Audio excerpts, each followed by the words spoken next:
welcome to All Roots TV. So in to this video, I'm going to show you our outdoor installation to one of our clients who bought a Sony 55-inch TV at the same time soundbar.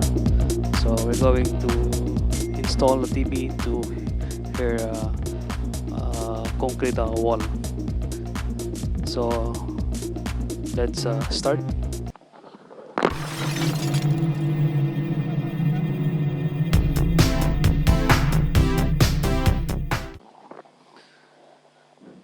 So bago ako pumunta sa customer, i-assemble ko muna itong wall bracket.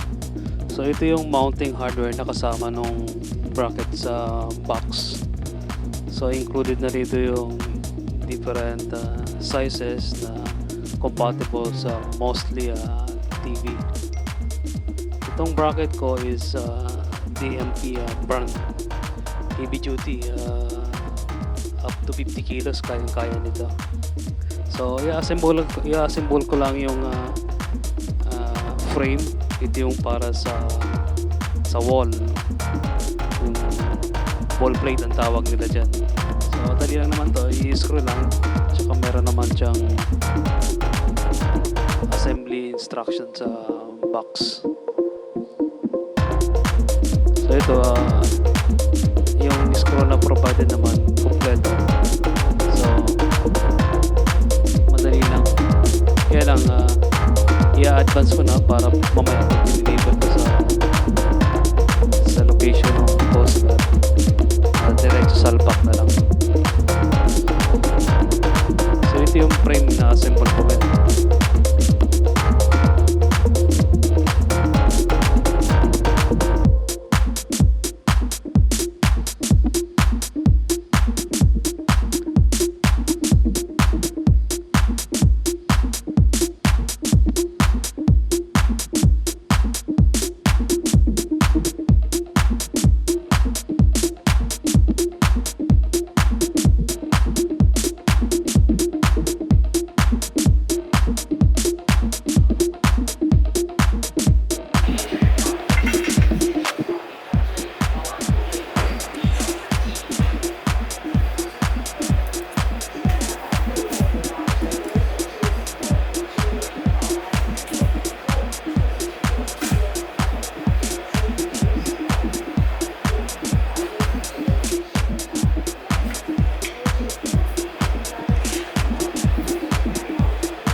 Okay, ano na to, last screw na to.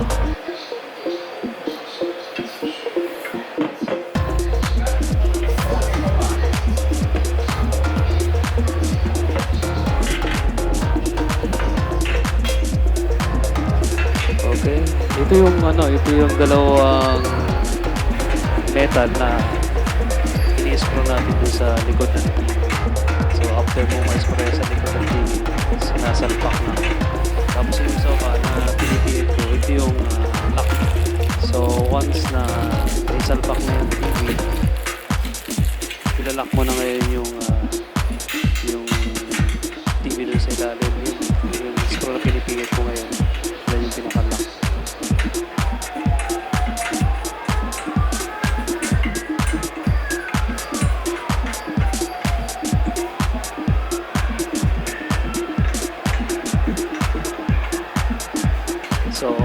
Okay, tapos na ako. So, tara, samahan niyo ako, sir. Deliver na natin to.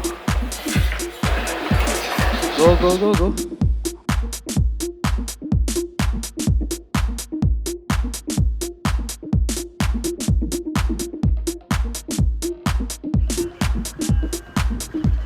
Okay, so on the way. So itong video ng travel time, kinat ko na to kasi masyadong mahaba. More or less 20 to 30 minutes yung medyo malayo ng konti. So ito ipapasok na ako sa bahay ng customer. Okay, dala ko akong Makita heavy duty drill. Yan, pasok na tayo sa bahay ng customer.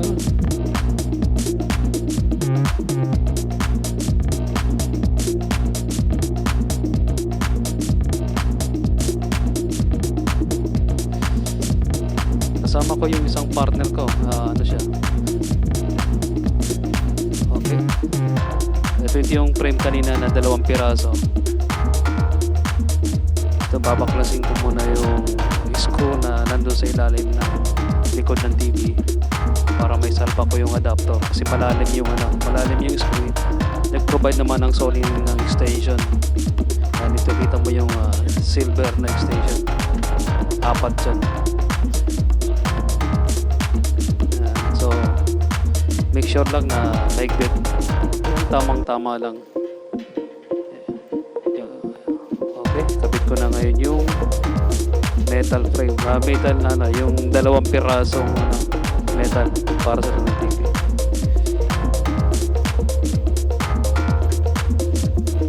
Okay, so ito yung 2.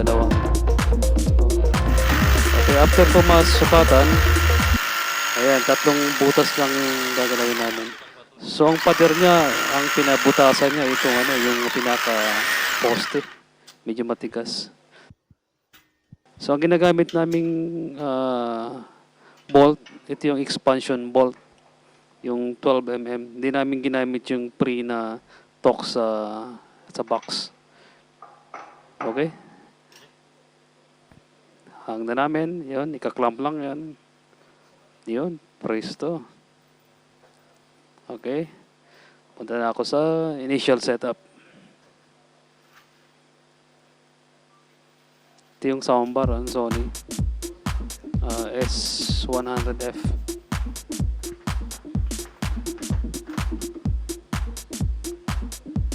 So, kapag new ang TV, mayroon siyang initial setting kaya medyo matagal ng konti ang loading. Pero ano lang naman yan sa first time initial setup. After nito, next time mabilis na. Pag press mo ang power, automatic na siyang mag-on. Hindi ka nadadaan sa ganitong mabagal na setup. So mayroon siyang aerial antenna ang customer. So ito, i-tuning ko na. Malakas yung antenna niya kasi nandun sa taas. Meron siyang external UHF antenna.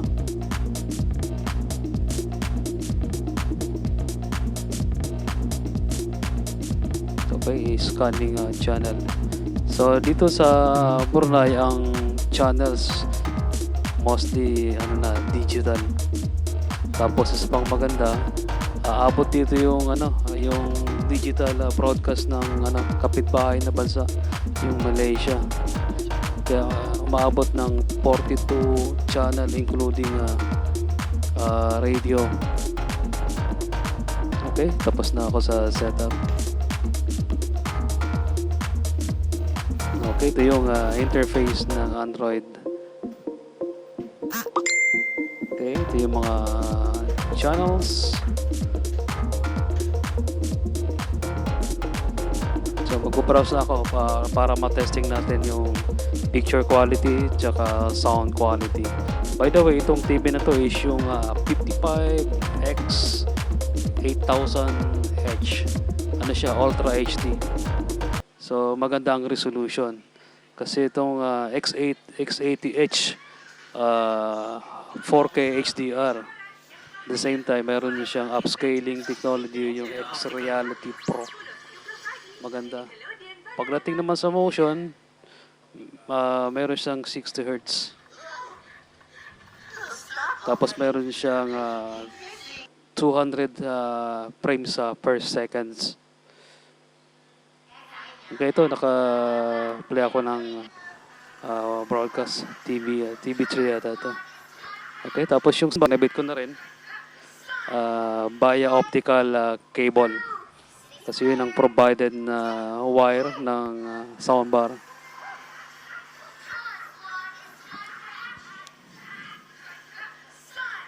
Yan yung dalawang remote. Okay. Tapos na. Then, time to go back.